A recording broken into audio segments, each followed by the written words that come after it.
This is Cindy Reese, Adobe InDesign 1 with a week on imported graphics. We'll start with page 60 of Stepping Out with InDesign and do a very quick review of what you know about graphics theory. And as I discuss the graphics theory, let's spend a little bit of time in Illustrator as well as Photoshop. Now,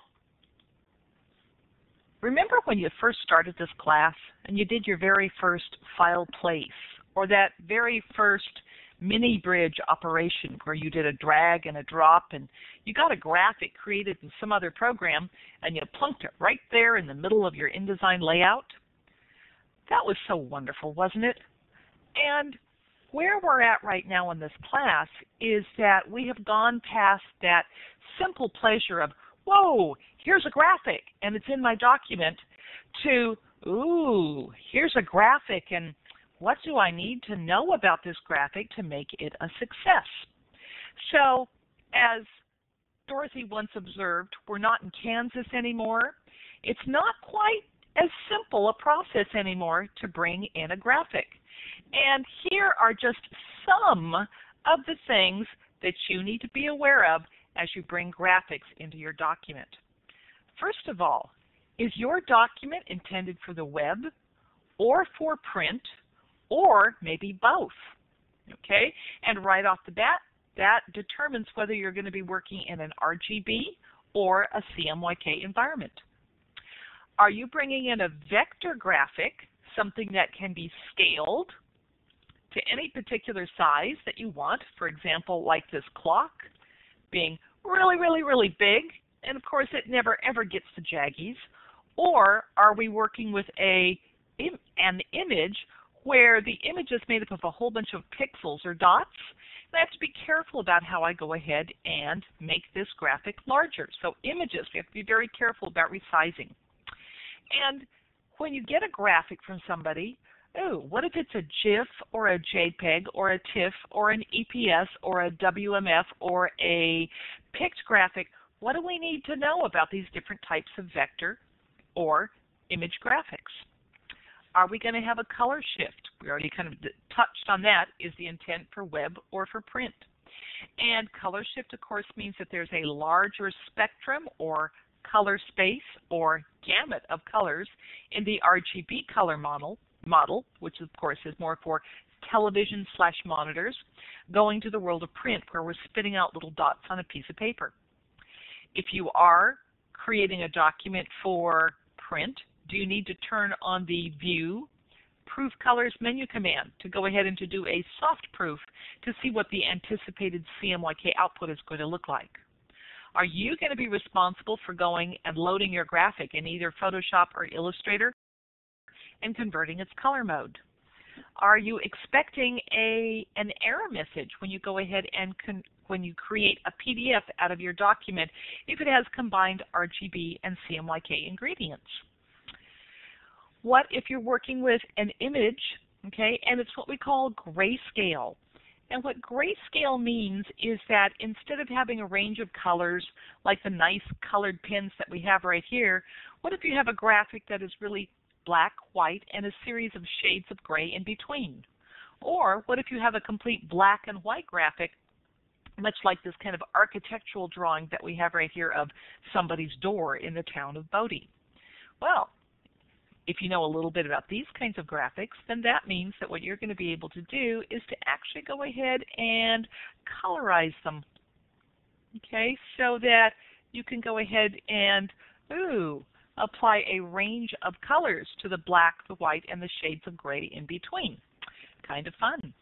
And speaking of which, what about stacking your graphic on other elements? Is it going to have an automatic transparent background?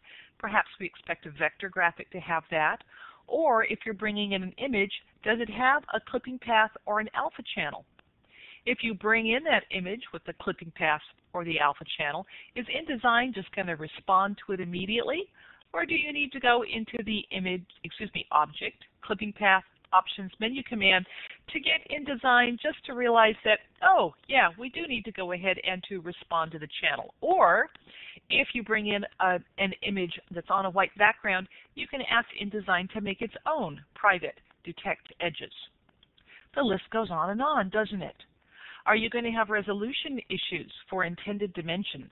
What if I wanted this particular image right here, made up of a whole bunch of pixels, to be on the complete background of this entire page? Will I be able to put a dense enough display of pixels or dots in there so that my image doesn't look pixelated and grainy? Am I working with an older graphic? Is it going to be crotchety? Is it going to be unreliable? Does it need to be maybe opened in Photoshop or Illustrator and resaved as a native Illustrator or native Photoshop document? Do I need to make sure that I turn on the view, display performance, and high quality display, so what I'm seeing at the monitor anticipates better the fine results that I'm going to get when things go to print? Oh, and one last thing, is my link okay? Is InDesign remembering the location of this imported graphic from within InDesign, so that when we make a PDF or when we print, InDesign will go ahead and be able to find the detailed information and construct the correct PDF or print the right job? It's complex, isn't it? And these are, again, just some of the issues. So now I think we're all realizing that when we start with a document and perhaps we receive graphics from a client or an instructor, you are so dependent on the person who makes the graphics for you. So let's talk very quickly about the vector graphic. And what I'm going to do is to actually go into the Illustrator program right now. And this is a program that specializes in creative vector artwork. Sometimes people will say vector. And what really vector comes down to is you've got something that has anchor points, okay, and it's either an open path or a closed path, okay? So this is a shape that can be defined mathematically. Like, oh, the location of this dot is x 3.62 and y 4.98. It's constructing a path with all of these other anchor points, and this shape is filled with this particular color, and it appears to have no stroke. So that's very, very mathematical and very, very precise. Sometimes vector graphics are called draw graphics. It will be older people like myself, and I'm all of, God, how am I? 56, 57? I'm just in my 50s. Let's put it generically like that. And that was the term that we learned way back when. These days, you can even say, oh, it's an Illustrator graphic. Okay, and people will immediately know that it indeed is vector. But of course, if you say it's an Illustrator graphic, then it is natively made inside of the Illustrator program. Vector is just a little bit more of a generic term. So, a vector or draw graphic, it is a program that can be manipulated as a path in Illustrator. It's a graphic that's made up of vectors or mathematical descriptions, just like what we have with InDesign paths, and we know it's resolution independent.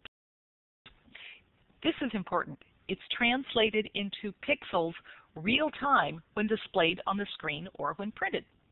And what I'm going to do is just pretty much leave this graphic right here, except I am clicking on various pieces and paths in it, and you'll notice that the fill changes to different colors as I go ahead and visit different paths in here.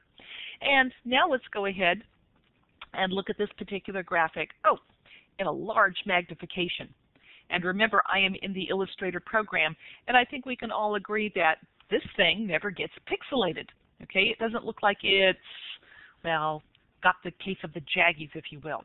And that's because each time we're asking the monitor to go ahead and to refresh the screen as we change to a different magnification, this is being redrawn and remapped to the best assortment of pixels that the monitor can offer for that magnification.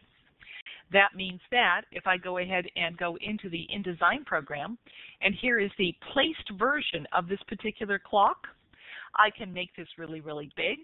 Another way of making it really big, of course, is to change my magnification. And each time I am clicking on this clock. And this time I'm even going to take the zoom tool and just to draw a marquee around the entire clock so I fill it as best as possible inside of the screen. Each time I'm changing the magnification, which is the same thing as each time I'm scaling this, the monitor is completely redrawing this. Okay, it's translating it into pixels real time. So resolution independent means it doesn't matter how big you make it. Okay, it's always going to appear just gorgeous. Whenever you get a vector graphic, it can be freely resized without losing sharpness. You can put it on a billboard, the side of a moving van or a truck, and it's still going to look just absolutely wonderful. Okay, and then we expect that vector graphics are typically going to have a transparent background. And you can see that there are little pieces of the clock graphic right here kind of stacking on top of the image on the left and the image on the right. And you'll notice that, okay, we're not seeing any kind of white background right here, okay, in regards to where the clock is. As a matter of fact, I'll even move the clock a little bit over here. And of course, whoops, I will move the graphic over here. There we go. And anyway, you can see that, yeah, the graphic in back is starting to show on through. So that's the vector graphic. Now, the raster graphic, okay, that's an older term. These days, most popular term is to say it is an image. And if you even want to be, you know, kind of cool and hip and trendy, you can say, oh, it's a Photoshop graphic. I've been doing crossword puzzles. Photoshop even appears as a clue. You can say things like, oh, it's been Photoshopped, which probably means that you have a photo that's been retouched. So again, Photoshop is the program that works with images, but Photoshop is just so much a normal word in our working vocabulary. Now, when we work with a Photoshop image, and I've got a couple images to go ahead and to show you. One is just this image right here of my grandson, Austin, okay? And then eventually we're going to get to this door over here. So let me go into Photoshop right now. And here is the Austin graphic. And right now what I would say is that number one, it is a color graphic. And if I look right up here, Photoshop's even telling me that it is in the RGB color space. And another way of generically describing this is that it is a continuous tone photograph. In other words, there are so many little itsy-bitsy tiny pixels, okay, that make up this particular graphic that I see it as a continuous flow of color.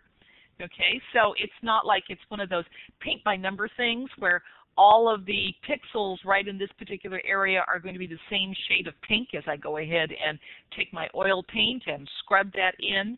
There are lots and lots and lots of variations and lots of different colored pixels in this area.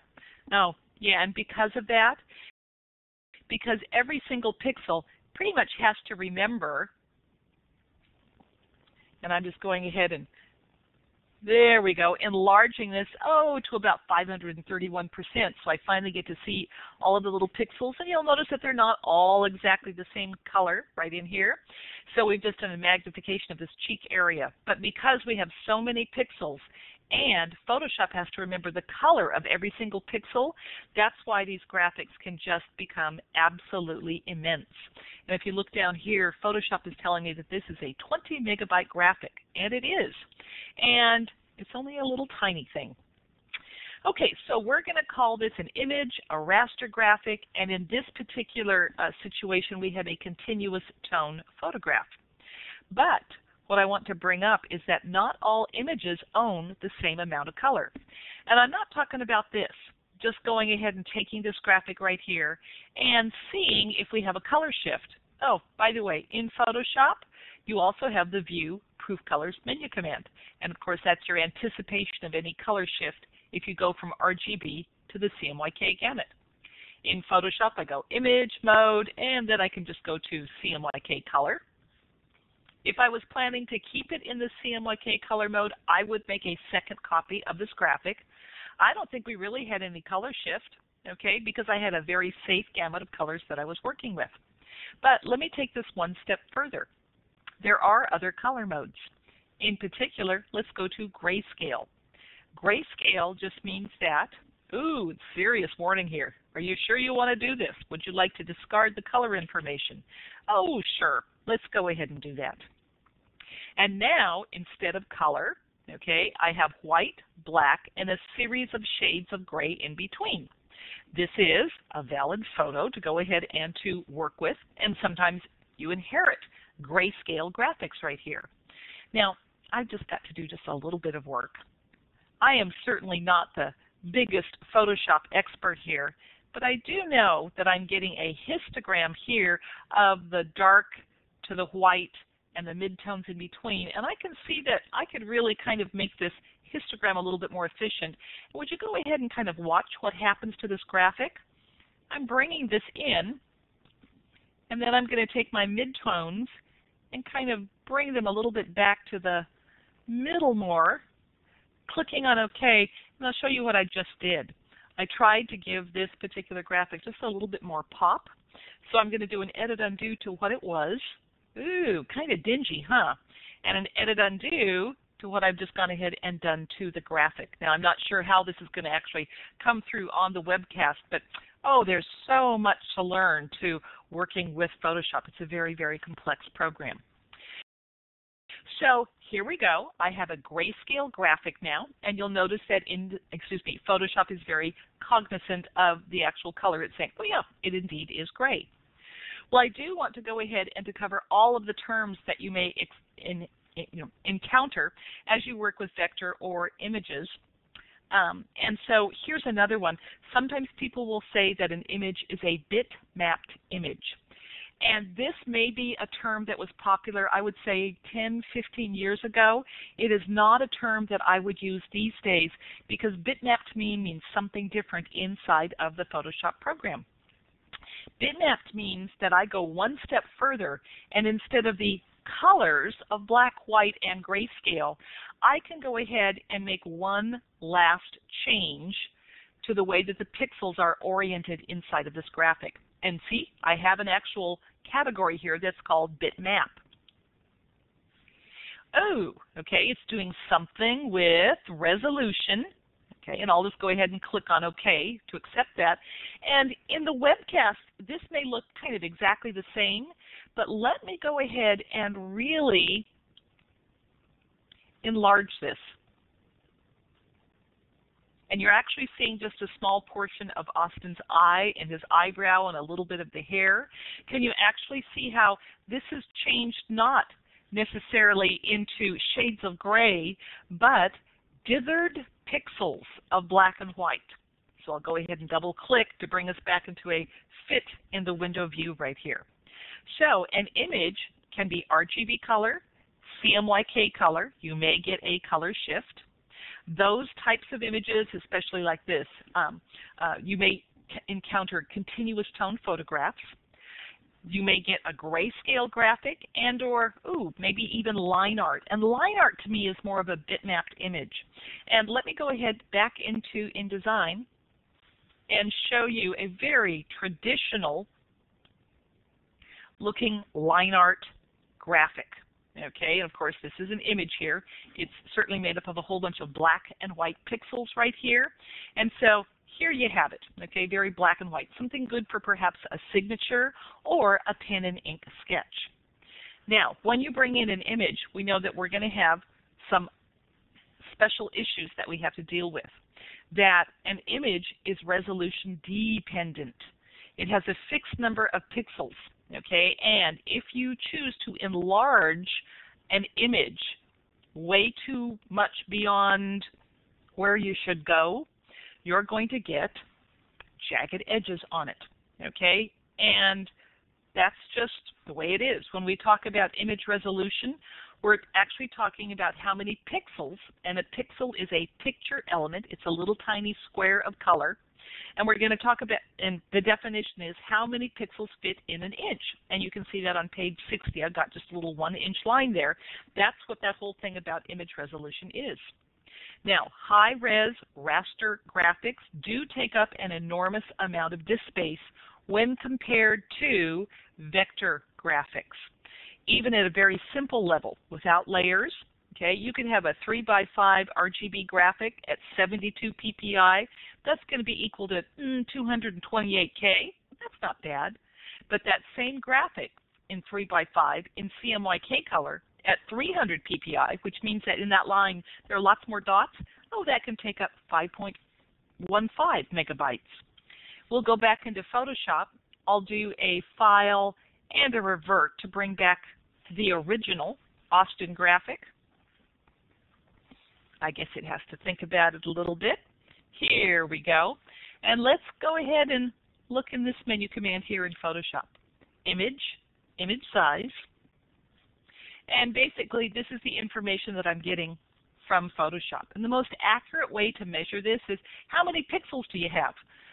I have 2,556 pixels in width by 2,856 pixels in height. That's a lot of pixels. Sometimes when an image comes in off of a digital camera, what will happen is that you're going to get a bit of an odd width and height. Would you look at this? This is just coming off of my new Canon digital camera that I've got, and it says the width of this graphic is 35 inches by 39 inches, give or take a fraction or two, but the resolution is 72 pixels per inch. Well, that's why we have so much awareness in design of file place, bringing in a graphic and having effective PPI versus actual PPI. Let's see what I can do here. Let's say that I really, by the way, notice that this is 20.9 megabytes here. I was going to be working with this graphic, and the max that I'd ever use it would maybe be 11 by, let's see, what's it want to do? 11 by 12? Sure, that's fine. Okay, so 11 by 12 inches. If I want to use this at 72 pixels per inch, perhaps suitable for the web, that's now 2 megabytes. If I want to go ahead and to use this at that particular size in 300 pixels per inch, we've just boosted this little baby up to 34.8 megabytes. So you can see that images are often declared as a certain number of pixels, and it's how condensed they can be in a given area. Probably, since I can't make a silk purse out of a sow's ear, I'll bring this down to maybe like about 9. Okay, that for me is a little bit more comfortable translation of the graphic right here, because I'm keeping it about the same file size right here, but I'm just changing the density of the pixels per inch. So this would make a dandy graphic about 8 by 9 inches at 300 ppi. Okay, so again, you can see that it's all about dots when you're actually in the Photoshop program. So that's all I want to do in regards to our review here. We now know that we have vector graphics, we have images. Images can be continuous tone photographs, they can be grayscale, they can be line art if they're more like a black and white drawing, and vector graphics are resolution independent. You can make them as big as you like, and you expect a transparent background. A raster or image, okay, is resolution dependent, and you can see that the person who's making up the image for you has lots of decisions as to the quality that you're actually going to be receiving. So this is Cindy Reese signing out.